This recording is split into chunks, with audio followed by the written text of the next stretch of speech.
औज़ुबिल्लाहिमिनश्शैतानिर्रजीम बिस्मिल्लाहिर्रहमानिर्रहीम।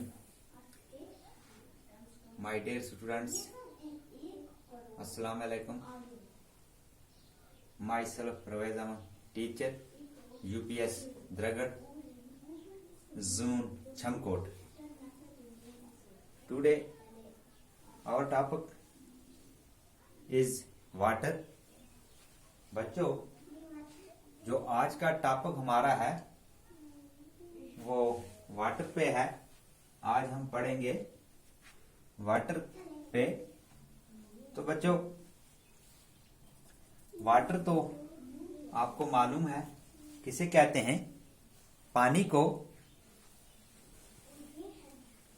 बच्चों, जब आप पानी के बारे में सोचते हैं तो आपके दिमाग में क्या आता है? बच्चों, जब आप पानी के बारे में सोचते हैं तो आपके दिमाग में क्या आता है? आप में से किसी के दिमाग में समुद्र आता है,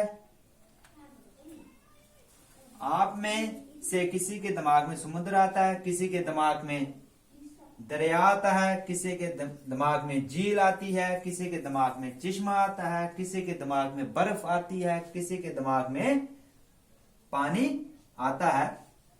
तो बच्चों,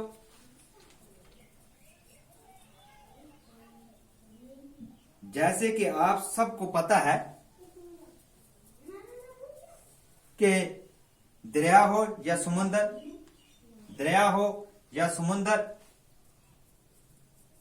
झील हो या बर्फ, ये सब पानी की ही शक्लें हैं। ये सब किसकी शक्लें हैं? पानी ही की शक्लें हैं। यानी ये पानी ही है, ये पानी ही है। बच्चों, इसे हम क्या कहते हैं? वाटर कहते हैं। जैसे मैं आपको यहां दिखाऊंगा। बच्चों, ये रेन है।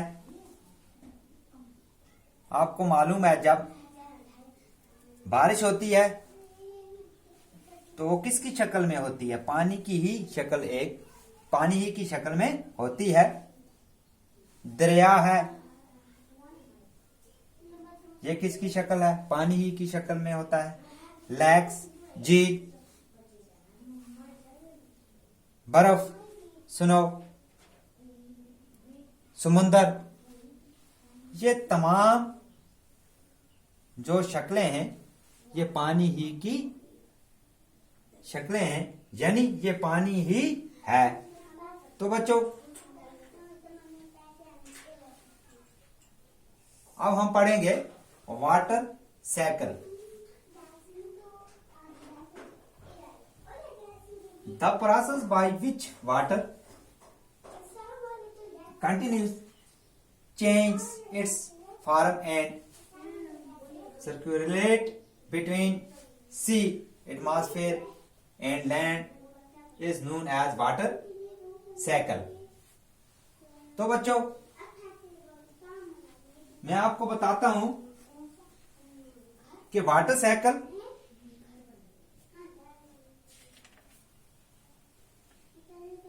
एक प्रोसेस है।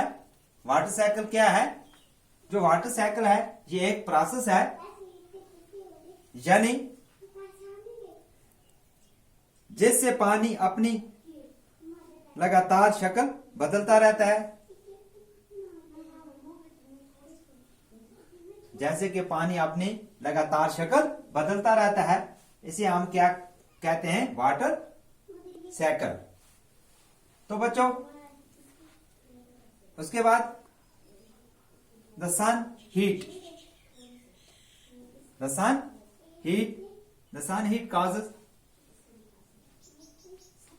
evaporation of water into vapors.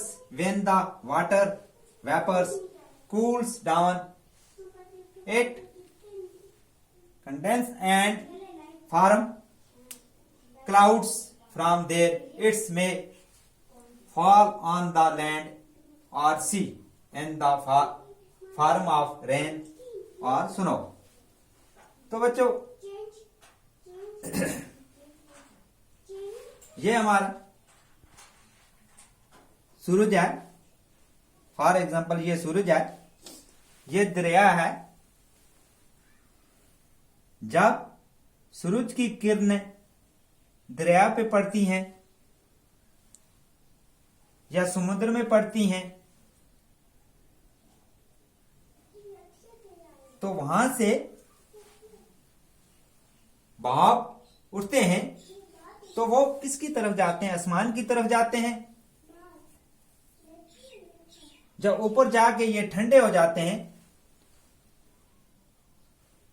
ठंडे हो जाने के बाद ये क्लाउड्स बन जाते हैं, यानी बादल बन जाते हैं। बादल बन जाते हैं, बादल बन के उसके बाद ये जमीन की तरफ नीचे उतरते हैं, रेन की शक्ल में उतरते हैं या स्नो की शक्ल में उतरते हैं।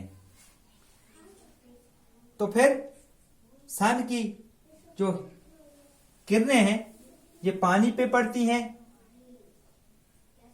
समुद्र में, दरिया में, तो वहां से फिर बहाव उठते हैं। वो किसकी तरफ जाते हैं? आसमान की तरफ। वहां जाके ये ठंडे हो जाते हैं। ठंडे होने के बाद ये क्या बन जाते हैं? बादल बन जाते हैं। जब बादल बन जाते हैं तो फिर ये नीचे उतरते हैं, बारिश की शक्ल में उतरते हैं, बर्फ की शक्ल में उतरते हैं। तो बच्चों ये कंटिन्यू प्रोसेस है, ये कंटिन्यू प्रोसेस है। जैसे सन की किरणें पानी पे पड़ती हैं, पानी से बादल, पानी से बहाव उठते हैं, वो जाते हैं आसमान की तरफ, वहां बादल बन जाते हैं। बादल बन के फिर नीचे उतरते हैं जमीन की तरफ। जैसे बारिश होती है, बर्फ पड़ती है, तो ये कंटिन्यू प्रोसेस चलता है। तो इसे हम क्या कहते हैं? Water cycle. तो बच्चों मुझे उम्मीद है कि आपको समझ आ गई होगी वाटर के बारे में, वाटर साइकिल के बारे में। तो आज का टॉपिक हम यहीं खत्म करते हैं। बाकी वसलाम।